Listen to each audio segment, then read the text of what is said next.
Hi, welcome to the next of our interview series with FightingMind.com, and today we have with us Rosie Sexton. Rosie Sexton is a top UK female fighter and has just signed an Elite XC contract. How's it going, Rosie? How are you doing today?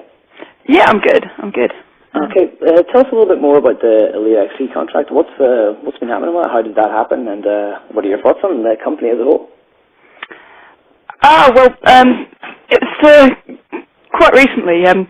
Basically, I was looking for somebody at fairly short notice to fill a gap that had come up, and we got the call, really. So the event that they were talking about at the time, that's been postponed. But basically, we came out of it with a multiple fight contract. So yeah, quite happy about that. I mean, Elite XC seems to have the highest profile women's division out there at the moment. They've got some, they've got some good talent there, and it's looking to. It's filling up as well. It started out just with a few names, but it looks like they're actually adding some depth. So it could be some quite exciting times coming up. Okay, and that's the weight division's it's 130 pounds. That's correct, isn't it? Yeah. Okay, and definitely, if you heard any names that are floating around of who's in that division, or there's a few names floating about. Apparently, I'm not allowed to talk about opponents at the moment, so I'll pass on that. Okay, no problem. Cool. Basically, let's talk quickly about the state of kind of like a female MMA. There's been a couple of like big kind of controversies and kind of minor scandals that have been. Was that fire truck? No, that was my line. Sorry. It's all good. It's all part of the live kind of thing. Okay, first of all, Karina Dam, she recently got kind of done for steroid use. You fought her and armbarred her pretty quickly. How do you think like this and like the Gina Carano or never making weight thing affects female MMA? I don't know. I mean, I'm not sure whether it affects female MMA as such. I think to be honest, at this stage, anything which draws people attention to female MMA is just going to raise the profile of it. There's controversies going on, and obviously it's not the best publicity in the world that you could hope for, but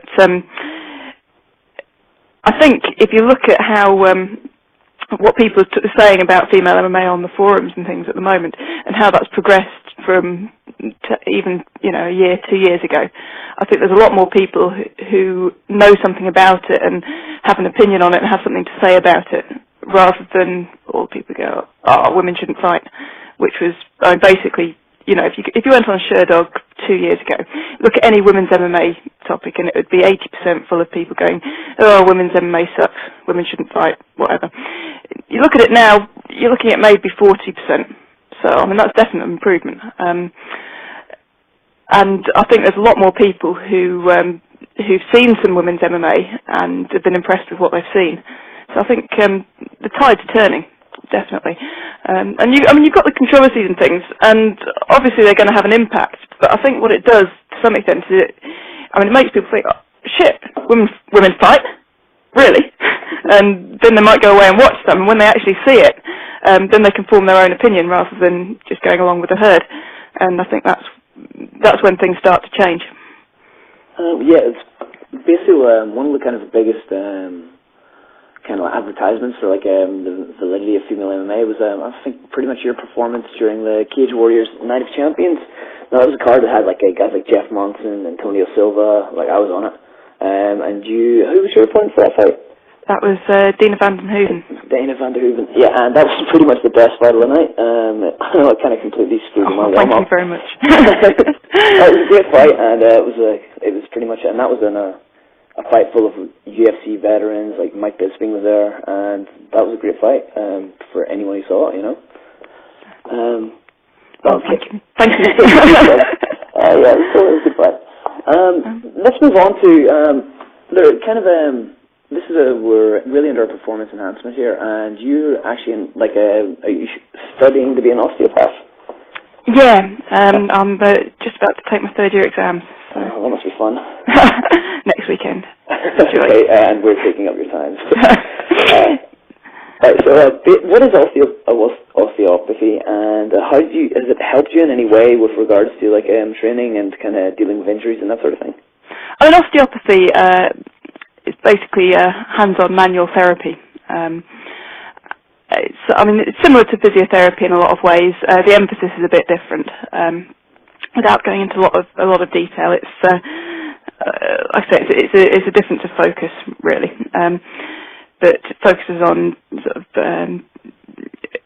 dealing with injuries and musculoskeletal disorders, basically, and sort of bones, joints, muscles, all that sort of good stuff. So, I mean, my interest in that really came from an interest in sports injuries. I trained as a sports therapist a while back, but I didn't really find that I had enough depth. I sort of still didn't feel confident in treating that kind of injury. And I guess, I mean, obviously my interest in sports injuries came from my experience with sort of martial arts in general, mixed martial arts in particular. And so, I mean, I think the biggest benefit I get from doing my course is getting my injuries treated for free. But I mean, seriously, I think it's a huge bonus I mean, because if I start getting problems somewhere, I generally spot it before it becomes a big issue, and I know I can work out what to do about it. And okay, that's a bit tight. I need to stretch this more, or I need to strengthen that.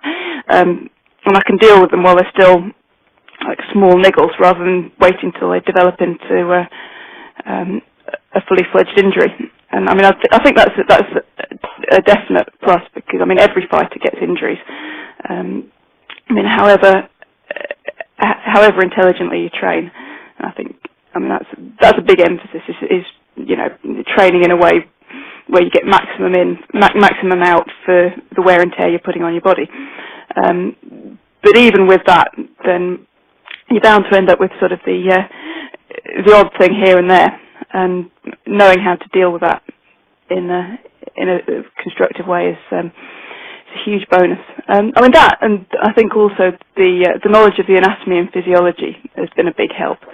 I mean, with the grappling, for example, I mean it's definitely improved my ground game. Just knowing exactly how the different joints work. And I mean, obviously, as a grappler, you've got an intuitive sense of that anyway. So you know, oh, this doesn't bend that way, or that doesn't bend, or how you want to control a joint. But having that sort of detailed knowledge of the anatomy just gives you that extra edge, I think, sometimes. So yeah, I mean, I found it works well with the MMA in lots of ways. Okay. One of the things that we've been talking to you guys about is like you getting obviously you're getting your like kind of any problems you have treated for free with your course.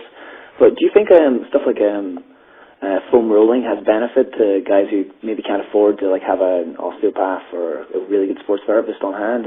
What's your take on that? Oh, massively. I mean, I use foam rollers all the time. I think they're a huge. I mean, when I discovered foam rollers, it was just a whole paradigm shift, because, I mean, you can get basically a full body massage after every session. You know, 10 minutes, just go through all the major muscle groups, and I found it was having a major effect on sort of the soreness and tightness that I was getting. And if I'm training twice a day, I mean, over the course of a week, obviously that's going to build up, and by the end of the week I was feeling pretty battered and broken. Once I started foam rolling regularly, that made a huge difference. The other thing that I found that also makes a massive difference is contrast showers, hot cold showers after training, and those two things, I think, between them just really helped sort of the amount and the intensity that I could train sort of day after day without getting broken down. So yeah, I'm a big fan of foam rollers. Okay, and you mentioned contrast showers. What sort of a methodology are you using with that? How long, in kind of like hot, cold, what sort of things do you recommend? I mean, my take on contrast showers is basically you want it to be something that's not an unpleasant experience. I mean, there's people this whole thing with ice baths and things like that, I just don't buy it at all,